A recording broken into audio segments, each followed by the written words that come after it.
The Paraná River was one of the most powerful rivers on Earth. At a stretch called Sete Quedas, it dropped over a series of cataracts with a combined water flow greater than Niagara Falls.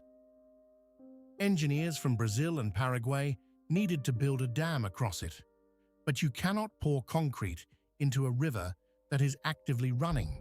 You cannot sink foundations into bedrock that is submerged under fast-moving water carrying enormous force. So before a single turbine could be installed, before a single cubic meter of concrete could be placed in the main structure, they had to move the seventh largest river in the world out of its own channel. That decision, diverting the Paraná itself, was not an engineering footnote. It was the condition that made everything else possible. The Itaipu project grew from a boundary dispute. Brazil and Paraguay both claimed a stretch of the Paraná River near the point where their borders met. In 1973, the two governments signed the Itaipu Treaty, committing to build and operate a hydroelectric dam jointly, splitting both the costs and the power output down the middle. The site chosen sat on the border between what is now Foz do Iguaçu in Brazil and Ciudad del Este in Paraguay, roughly 15 kilometers north of the Friendship Bridge. The name Itaipu itself came from an island that once stood near the construction site. In the Guarani language, Itaipu means the sounding stone. The promise was straightforward on paper: dam the river, generate electricity for two rapidly industrializing nations. The engineering reality was something else entirely. The Paraná at this location was not simply wide. It carried a volume of water that made conventional cofferdam approaches, the technique of boxing off a section of river with earthen or steel barriers to work inside it, functionally inadequate at full scale. The riverbed itself presented a secondary problem. The basalt rock beneath the Paraná was fractured in places, meaning water could move through the rock, not just over it. Any dam structure would need to address seepage through the foundation, not only the flow over it. And the sheer mass of concrete the structure would require was staggering. Itaipu's main dam would eventually contain enough concrete to build roughly 200 soccer stadiums the size of Maracanã. You cannot stage that kind of pour while a major river is running alongside your formwork. The engineer's first major decision was to dig a bypass channel. The idea was to carve an entirely new waterway around the construction zone, redirect the Paraná through it, and leave the original riverbed dry.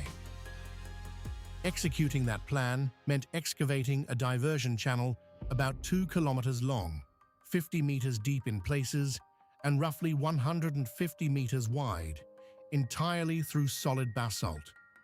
Workers drilled, blasted, and removed rock continuously.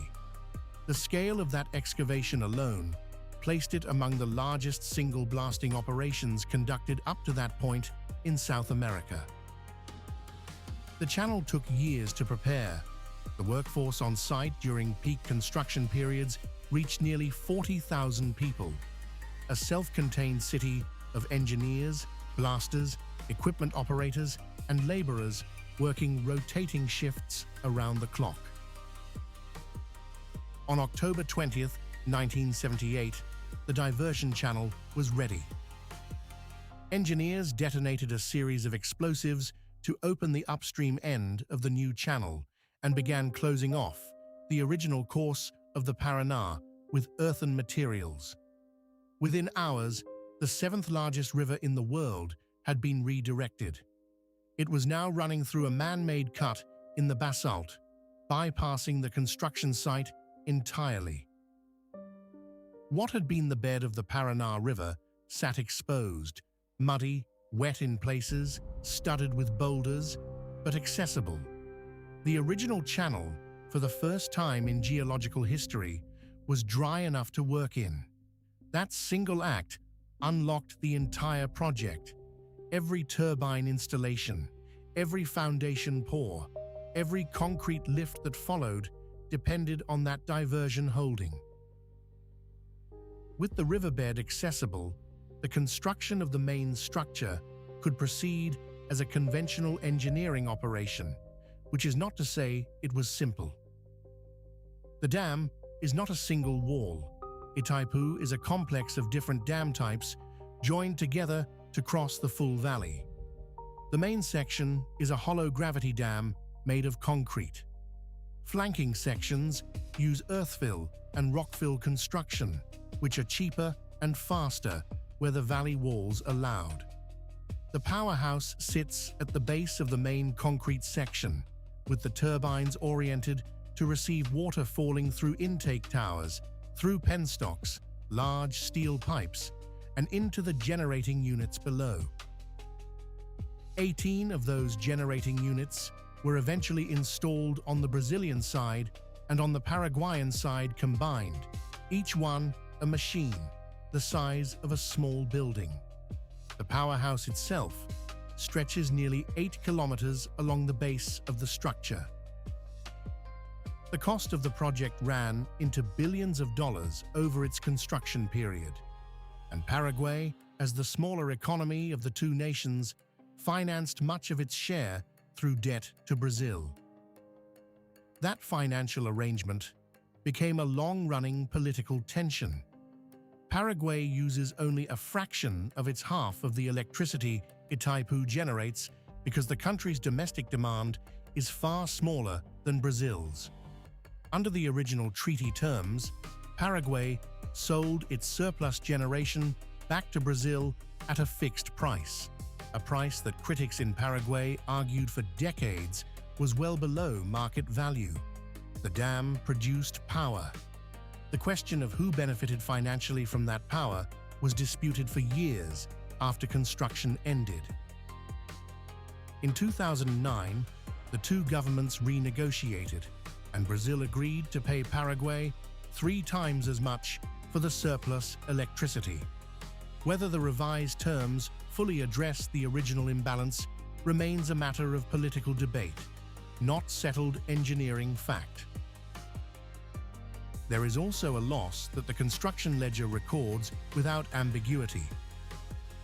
The Sete Quedas cataracts, the natural waterfalls on the Paraná that had been considered among the most spectacular in South America, surpassing Niagara in total water volume, were submerged permanently when the reservoir filled. They no longer exist. The reservoir, Lago de Itaipu, flooded approximately 1,350 square kilometers of land across both countries, displacing tens of thousands of people and eliminating an ecosystem that cannot be recovered. Engineers and planners in 1973 made a documented trade-off: the falls, the farmland, the communities, and the ecosystem in exchange for one of the largest hydroelectric outputs on the planet. Whether that trade-off was proportionate is a question that different communities and historians continue to answer differently. The dam was completed in 1984. By 2020, Itaipu ranked as the second highest electricity-producing hydroelectric plant in the world, surpassed only by China's Three Gorges Dam. Paraguay, with its surplus share of Itaipu's generation, became one of the largest per capita exporters of electricity in the world, a position made possible entirely by the dam. Brazil draws a significant portion of its national grid capacity from the plant during periods of high demand. The diversion channel that made the whole project possible still exists. It was eventually incorporated into the dam's flood management system, giving engineers a controlled spillway path that had originally been carved to simply move a river out of the way. The central lesson of Itaipu is not that engineering can achieve anything. It is more specific than that. When the obstacle is the thing you are trying to harness, when the river itself is the problem and the solution simultaneously, You cannot start building until you have first changed the geography. The Paraná had to be moved before it could be captured. 2 kilometers of blasted basalt, months of preparation, and a single day of controlled explosions in October 1978 made that possible. Everything that followed, the concrete, the turbines, the decades of electricity generation, the political disputes about who owned the output, everything traced back to that one act of redirecting a river into a channel it had never occupied before. The sounding stone, as the Guarani name suggests, was always about what the water did when it hit something immovable. The engineers simply decided they would be the ones to choose what that something was. Visual reconstructions are illustrative. Facts and interpretations are based on the sources listed in the description.